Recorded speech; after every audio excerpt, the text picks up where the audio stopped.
जय श्री राम मित्रों, मैं सीमा रोहिला। मेरे चैनल माँ की रसोई पर आपका स्वागत है। तो दोस्तों, आज हम लेकर आए हैं कड़ी। कड़ी जो बहुत टेस्टी होती है, सभी को बहुत अच्छी लगती है। यहाँ पर देखिए कितनी सॉफ्ट पकौड़ी बनी है। तो दोस्तों, सभी लोग मुझसे पूछते हैं आपकी कड़ी इतनी टेस्टी क्यों होती है, और जो पकौड़ी हैं वो तो बहुत ही सुपर सॉफ्ट होती है। तो दोस्तों, बहुत लोग ये कहते हैं कि हमारी पकौड़ियाँ अच्छी नहीं बनती। कई बार तो ऐसा होता है पकौड़ियाँ नाचती रह जाती हैं और हम चम्मच को लगाते रह जाते हैं। तो देखते हैं दोस्तों कैसे बनेगी एकदम बढ़िया वाली कड़ी। तो यहाँ पर दोस्तों हमने बेसन लिया है, ये 2 चमचे बेसन है। यहाँ पर मैंने मोटा और बारीक दोनों तरह का बेसन यूज़ किया है।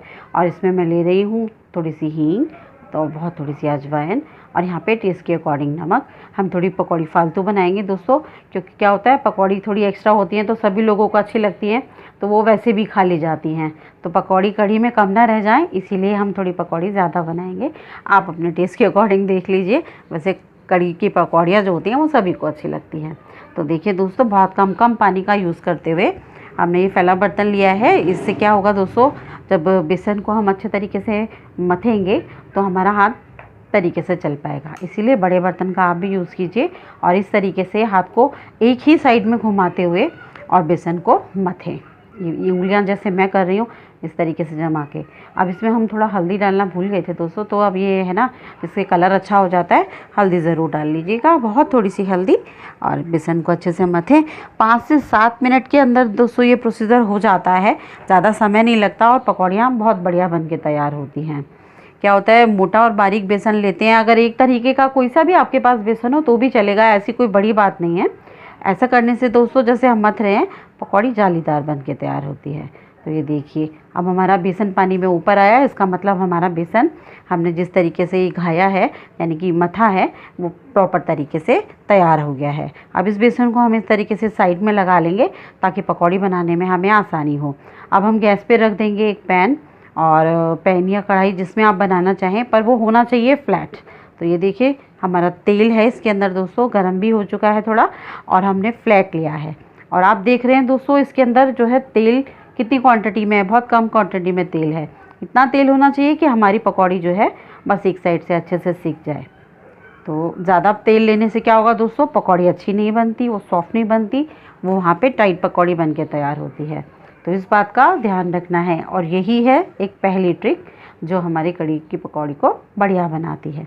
इस तरीके से जारे की मदद से तेल को हम ऊपर डालते जाएंगे, और ये देखिए पकौड़ी हमारी फूलती जा रही है, डबल हो जाती है पकौड़ी। इस तरीके से दोस्तों कम बेसन में बढ़िया पकौड़ी बन के तैयार होती हैं, यानी कि ज़्यादा तैयार हो जाती हैं। और हल्के हल्के हाथ से तेल को इस तरीके से करके हम अपनी पकौड़ी को सेक लेंगे। फ्लेम को तो देखिए दोस्तों, मीडियम टू लो ही रखेंगे। आपको भी समझ में आ रहा होगा कि बहुत तेज़ तेल नहीं है। अगर तेज़ रखेंगे तो क्या होगा, पकौड़ी एकदम से जल जाएगी।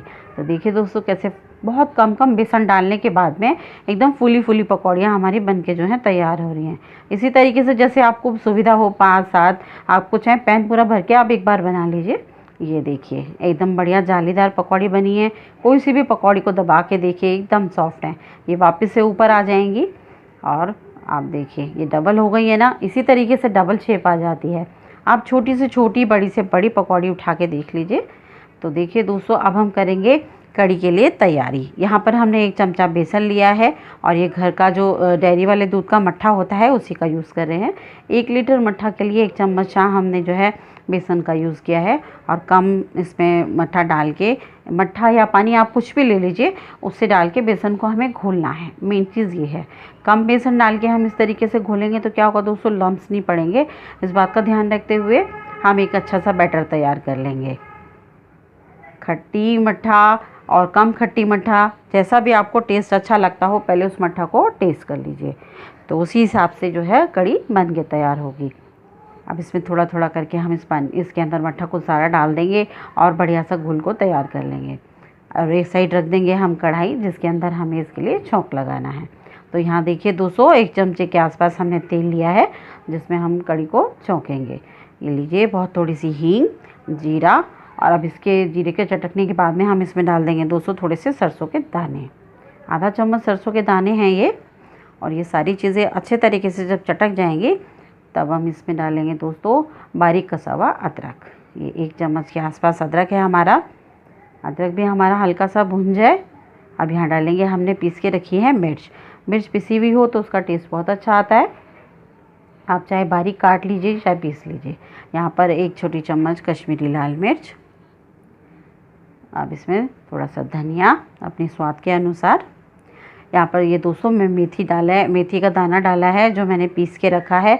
और यही वह इंग्रेडिएंट है जिससे हमारी कढ़ी जो है एकदम डाइजेशन में बढ़िया बनेगी। यानी कि कुछ लोगों की शिकायत रहती है कि जलन होती है और भी कई शिकायत होती है, मुंह में पानी आ जाता है भर भर के कढ़ी खाने से। अगर इस तरीके से मेथी पिसी हुई होगी तो दोस्तों पहली चीज़ दिखाई नहीं देगी, दूसरी चीज़ कढ़ी को एकदम बढ़िया बनाएगी। अब ये बटर डालने के बाद दोस्तों हमें तुरंत चलाना है। अगर हम चलाएंगे नहीं तो बेसन क्या होगा दोस्तों, वो एकदम से कढ़ाई की जो तली होती है उसमें लग जाएगा। अब इसमें हम थोड़ा सा पानी और ऐड कर देते हैं। यहाँ पर 1 लीटर छाछ में दोस्तों मैंने आधा लीटर पानी डाला है, क्योंकि मेरी छाछ अच्छी गाढ़ी वाली छाछ है और खट्टी भी बढ़िया है। तो आधा लीटर पानी और 1 लीटर छाछ की हम कढ़ी तैयार करेंगे।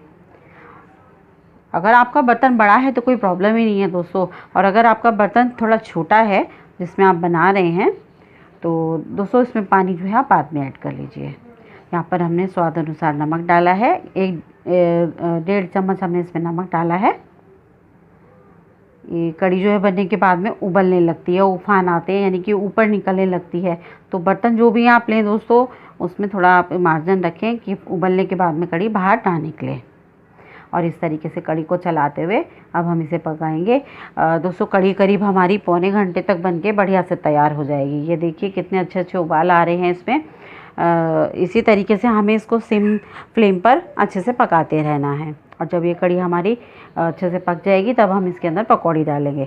तो दोस्तों पकौड़ी की बात करते हैं तो यहाँ पर जो है बेसन की पकौड़ी ही सबसे टेस्टी लगती है। डालने वाले सर्दियों में देखिए बथुए की पालक की कढ़ी भी बनाते हैं, वो भी अच्छी लगती है। पर मुझे तो यह ना बेसन की पकौड़ी की ही कढ़ी बहुत अच्छी लगती है। कुछ लोग आलू प्याज की बनाते हैं, कुछ लोग सिर्फ आलू और मटर की कढ़ी भी बनाते हैं, पर सबका अपना अपना टेस्ट है। तो देखिए दोस्तों अब हमारी कढ़ी पकते पकते काफ़ी समय हो गया है और आप देखें निशान से कितनी नीचे आ गई है। तो अब इसके अंदर हम डाल देंगे पकौड़ी। इससे क्या होगा दोस्तों 10 मिनट तक हम पकौड़ी को डालने के बाद पकाएंगे। पकौड़ी भी हमारी और नरम हो जाएगी और कढ़ी के जो एक्स्ट्रा पानी है उसको भी सोख लेगी। तो कढ़ी हमारी एकदम से बढ़िया रंज के तैयार हो गई। तो एक साइड दोस्तों इतनी देर अब हमारी कढ़ी बन के पूरी तरीके से तैयार हो गई है। एक बार हम फाइनली इसका तड़का तैयार कर लेते हैं। जब तक कढ़ी में घी नहीं डला तब तक क्या मज़ा आया। 1 टेबल स्पून जो गरम हो गया इसमें हमने डाली हींग। आप डाल रहे हैं अपने पसंद के अनुसार। ये लाल मिर्चें जो कढ़ी की जान है, एकदम मज़ा आ जाता है कढ़ी में इन सब चीज़ों के डलते ही। अब हम इसको नॉर्मल फ्लेम पे करेंगे दोस्तों, इस बात का ध्यान रखिए मिर्चें एकदम से जल के काली हो जाती हैं और धुआं छोड़ देती हैं। तो अब ये कड़ी पत्ता डाल देंगे और ये 3 चीज़ें हैं जो बाद में फाइनली तड़के में स्वाद को बढ़ा देती हैं। अब ये हमारी सब चीज़ तैयार हो गई। अब हम इस तड़के को डाल देंगे कढ़ी के अंदर। ये देखिए एकदम बढ़िया स्वाद आ गया हमारी कढ़ी में, देखते ही मुँह में पानी आ गया है। तो देखिए दोस्तों आपको कैसी लगी कढ़ी, बढ़िया बनी है ना। तो देखते हैं अब हमारी पकौड़ियाँ इसमें बनने के बाद में और कितनी सॉफ्ट हुई। तो आइए दोस्तों इसमें हम डाल देते हैं एक बार फाइनली गरम मसाला। ये गरम मसाला होममेड है, होममेड होने के कारण हम इसको कम क्वांटिटी में डाल रहे हैं। आप अपने मसाले के अकॉर्डिंग उसको देखते हुए कढ़ी के अंदर ऐड कीजिएगा। तो ये देखिए दोस्तों अब आ गई है फाइनली खाने के लिए कढ़ी हमारी कटोरी में। ये देखिए चम्मच रखते के साथ ही हमारी पकौड़ी एकदम फूट के आई है। अगर आपको मेरी वीडियो पसंद आए तो मेरी वीडियो को लाइक शेयर कीजिए। अगर आपको मेरी वीडियो अच्छी नहीं लगे तो कमेंट बॉक्स में ज़रूर बताइए आपको क्या कमी लगी। मिलते हैं एक और ऐसी वीडियो के साथ, तब तक के लिए थैंक्स फॉर वॉचिंग।